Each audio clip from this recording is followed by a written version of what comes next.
Welcome to the coach trip. 7 couples on a 30-day tour of Europe. For some of them, it could be the holiday of a lifetime, taking in some of Europe's most famous sights and cities. Quite emotional at the moment because, you know, we've been brought here and they've made us so welcome. But for others, it could be a complete nightmare. I'll be honest, I did actually quite hate you. Tell me what he said. Go on a coach, love. Tell me what he said. This is no ordinary coach trip, because if you don't like the people you're travelling with, you can vote to send them home. I don't think Sally likes me. We don't have a problem with you voting with us, but we prefer you just to say your reason rather than talking rubbish.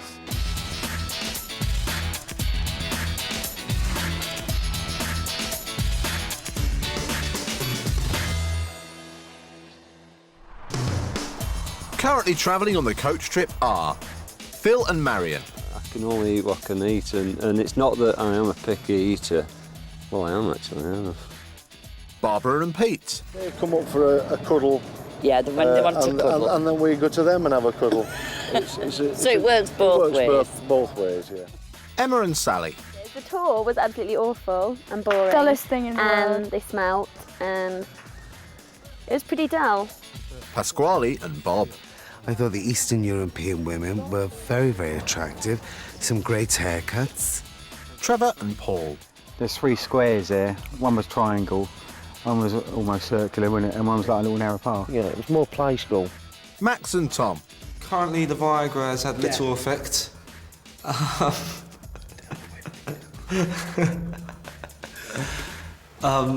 However, yeah, there still has been the odd tingle now and again.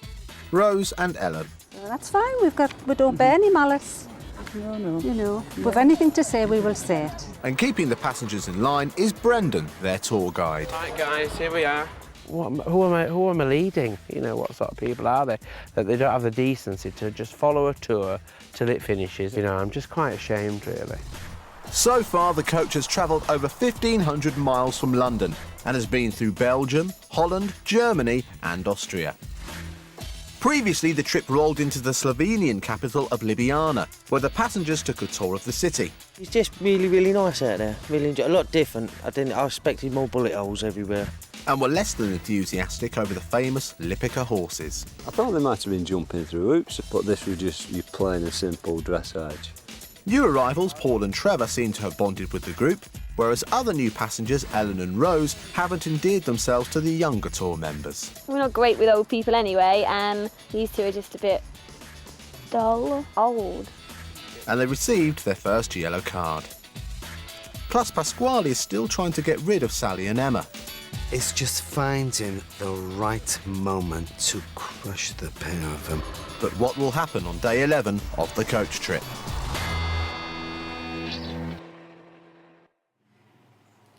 It's 8:15 a.m. and Brendan is doing his usual rounds, rousing late passengers for an on-time departure. However, he's in for a surprise. It appears everyone's up and ready to go. Oh, and you're ready to roll. And I can't see anything on the floor. Isn't that exciting? It's excellent. Oh, hello. Buongiorno. Oh, I was sort of like down now, Brent. My goodness me, and you're all packed and ready to roll? Yeah, just going now, Brendan. Fab, good lads, okay then. The tour is about to enter the Italian leg of the trip, and after their apparent lack of enthusiasm in Slovenia, today the passengers can't wait to get on their way into Italy. The coach leaves bang on time for its 173-mile journey to Venice. Previously, when the tour has arrived in a new country, Brendan has made it a coach tradition to sing the country's national anthem. So far, we've had the Dutch,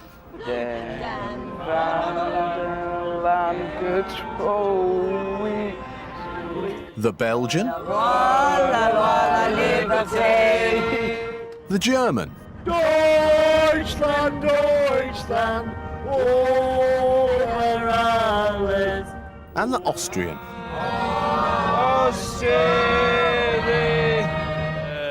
So it's time for the Italian.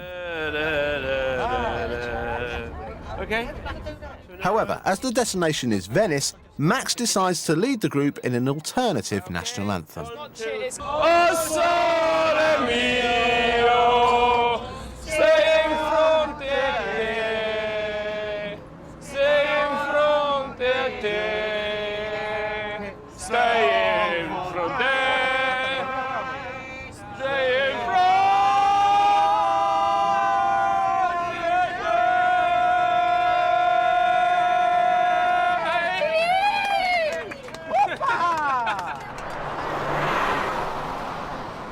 And Max doesn't stop at singing. Having Italian heritage, he's decided to give each member of the group an Italian name. Trevor is Treversini. Sally is Bambina. Babs is Barbarella. Pasquale is Jim. Your Piocco means baldy in Italian. However, once the coach has arrived in Venice, Pasquale wastes no time getting in on the act and renaming the passengers in his own way. Il ratto. The rat. Sally. Il mulo. Donkeys. Trevor and Paul. Il cane Gran Bretagna. The British Bulldog. Phil. Papa Natale. Father Christmas.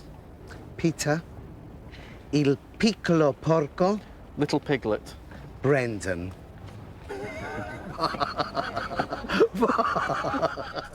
So with Italian fever gripping the tour, the newly named passengers head off into the bustling streets of one of the most romantic cities in Europe.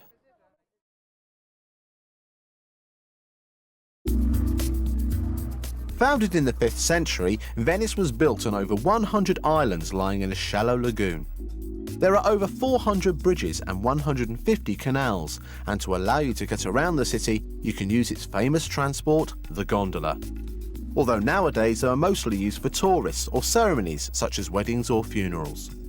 Most Venetians now travel by motorised water buses, which ply regular routes along the major canals between the city's islands. Venice has many magnificent sights packed into its bustling streets, including the Basilica of San Marco, Doge's Palace and the Bridge of Sighs. With all these amazing sights, the group are spoiled for choice, and Max in particular can't wait to get started. Yeah, my granddad is originally from Venice, but I've never actually been. I've definitely changed. Just, you know, it feels sort of like I'm home. He's given us all different names, you know, in Italian. He's having a whale of a time, and he loves it, absolutely loves it. But of course, you know, it's his land, it's his tierra, as they would say.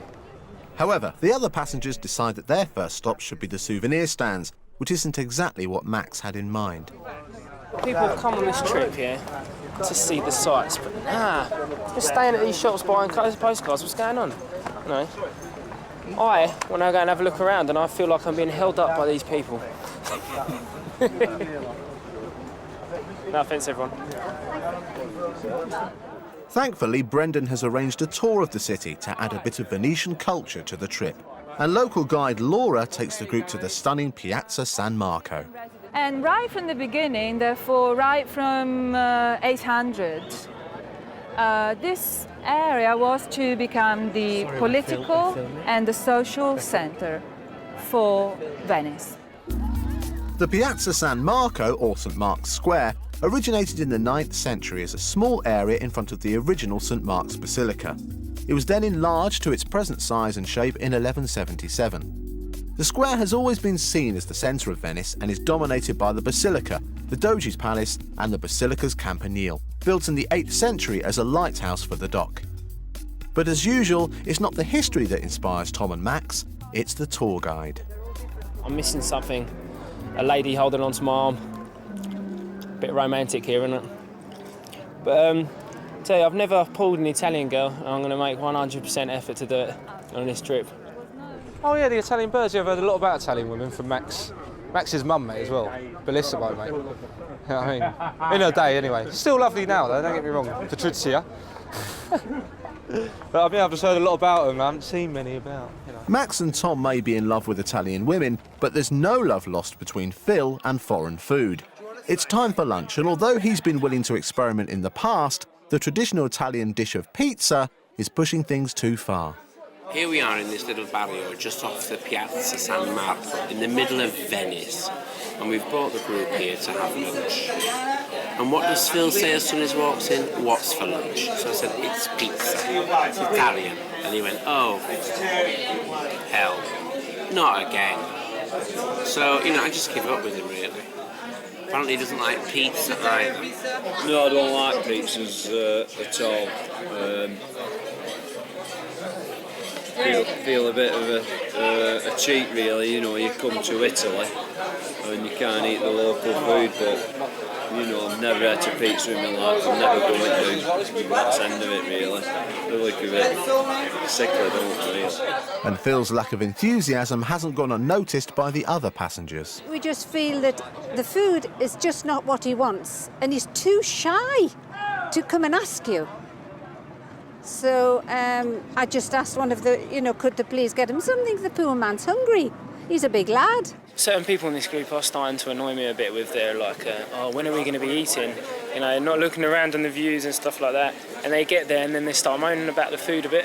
I just like what I like, me, and that's it. I mean, to be honest, I can't understand how people can eat them, but it's all about taste, isn't it? Just shouldn't have come on this trip really, because all this cooking is going to get better and better and better as we go into Italy, and we're going to get more and more and more and more of it. And he apparently just doesn't like pizza. So I'm not ordering many chips. You'll just have to eat the crust and lump it. I'm sick of it. Coming up in part 2. Phil's day in Venice gets a lot worse when he's forced to dress up for the locals. I don't think I've ever looked such a prat.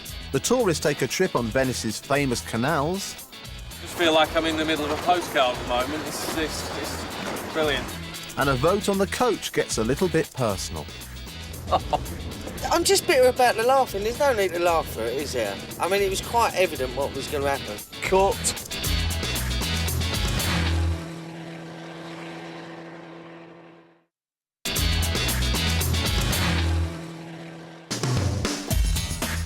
Today, the coach trip has arrived in Venice. Max, in particular, has enjoyed a guided tour of the city. I've never pulled an Italian girl, and I'm going to make 100% effort to do it on this trip. And Phil still can't get to grips with the Italian cuisine. I've never had a pizza in my life, I'm never going to. That's the end of it, really. Maybe Phil will be more impressed with the group's next activity as they head off to see some traditional Venetian masks. These are the masks that they wear at the Carnival, right? OK? 10 days before Ash Wednesday, they all get dressed up in these absolutely fantastic, elaborate costumes. Venetians consider mask making to be an art form in its own right. Some masks are so elaborate that they're not meant to be worn at all, and instead should be just used as decoration. While some of the group get to see exactly how they're made, others seem more interested in trying them on. They've got big heads here, haven't they, in Italy?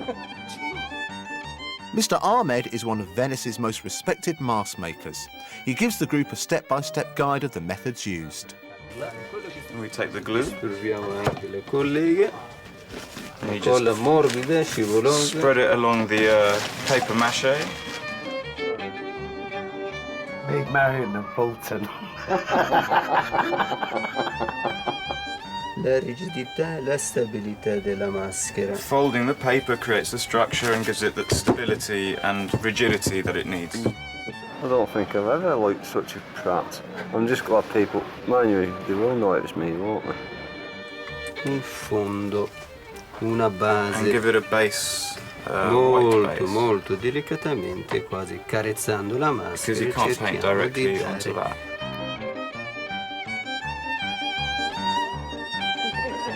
Lord, from the Lord. Mate Marion, welcome. Filipina, Robert, welcome. There's a real comparison between the city of Venice and the ancient art of mask making. Marion, Bob and Pasquale decide to go for a wander and impress the locals with their traditional Venetian attire. But Phil's had enough dressing up for one day. Yeah, excellent. Thank you. It's a bit warm under there. You start to sweat a bit, minging a bit now. Phil's not having the best of days in Venice. He's been forced to eat pizza, wear a traditional Venetian costume, and to make matters worse, he's just found out that he's got to pay to use the Venetian toilets. I find really strange is that you have to pay to have a pee. I just can't get my head around it. What is that the economy? What it's built on? I'd rather pay a few extra pence for petrol myself, than have to pay every time you want to pee. It's just bizarre. At long last, the group get to take a trip on Venice's most famous mode of transport, the gondola.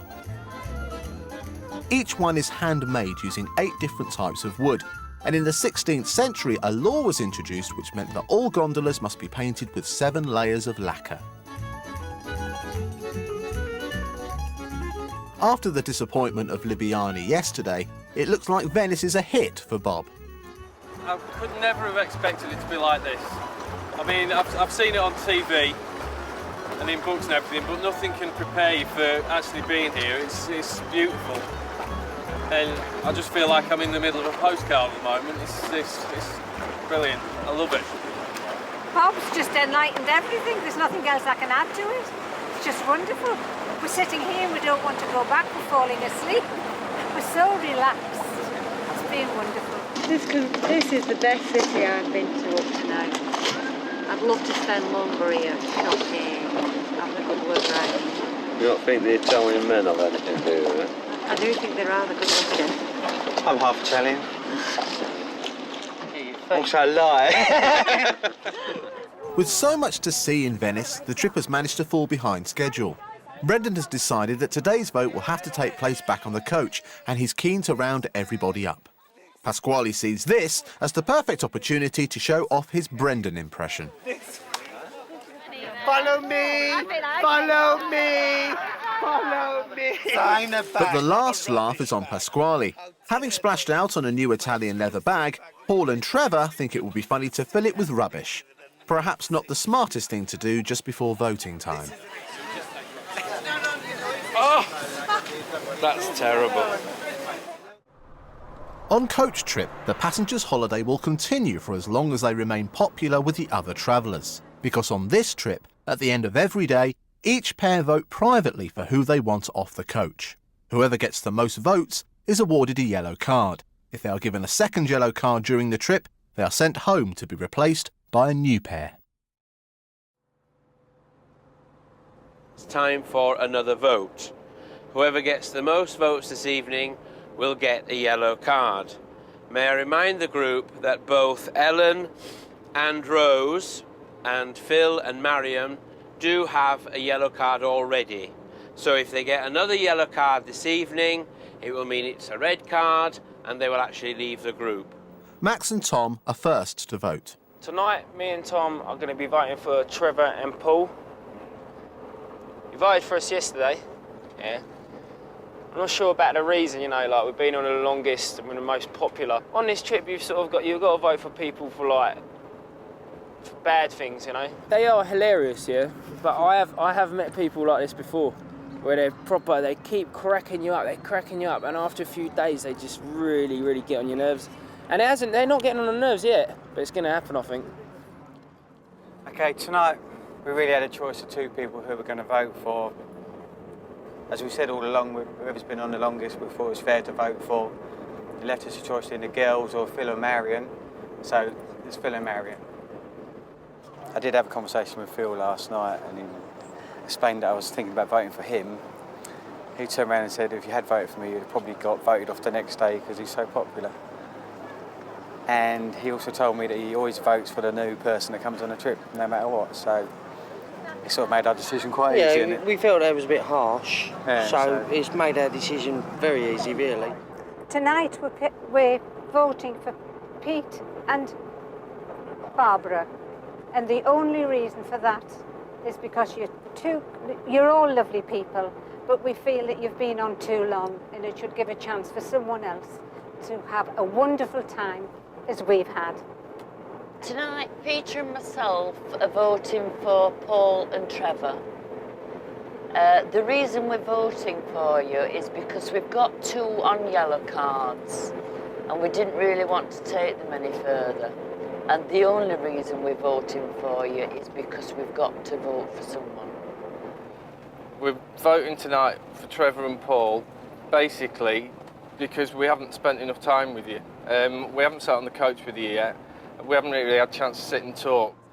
Paul doesn't seem too much of a bad guy, but unfortunately the other one is like if someone has placed a battery up his buttocks and he's just given it all of this. And it's absolutely driving me mad, to be quite honest with you. I think he's a funny guy. I think it's just the way that he is. He's like you. He's just non-stop. And maybe it's just a clash of personalities. Tonight I am afraid that we are voting for Ellen and Rose. We think that you're really, really lovely ladies. However, we still feel that out of everybody on the coach, we haven't got to know you as well as everybody else. They're not nasty, they just have nothing to talk to them about, really. But I don't think they will get a red card today. I don't think enough people will vote for them, so our vote's still going for them because we don't want to vote for anybody else. We still quite like the new guys. Tonight, me and Marion are voting for Trevor and Paul. The reason being that we didn't have heart to vote. We didn't have the heart to vote for Rose. Oh, cut. Give what you can.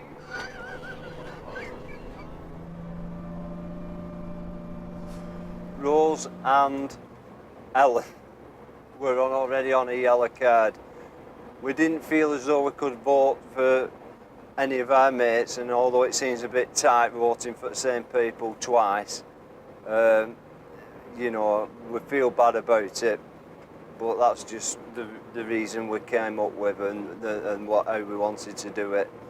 Well, the result of this evening's vote is that Trevor and Paul have 4 votes.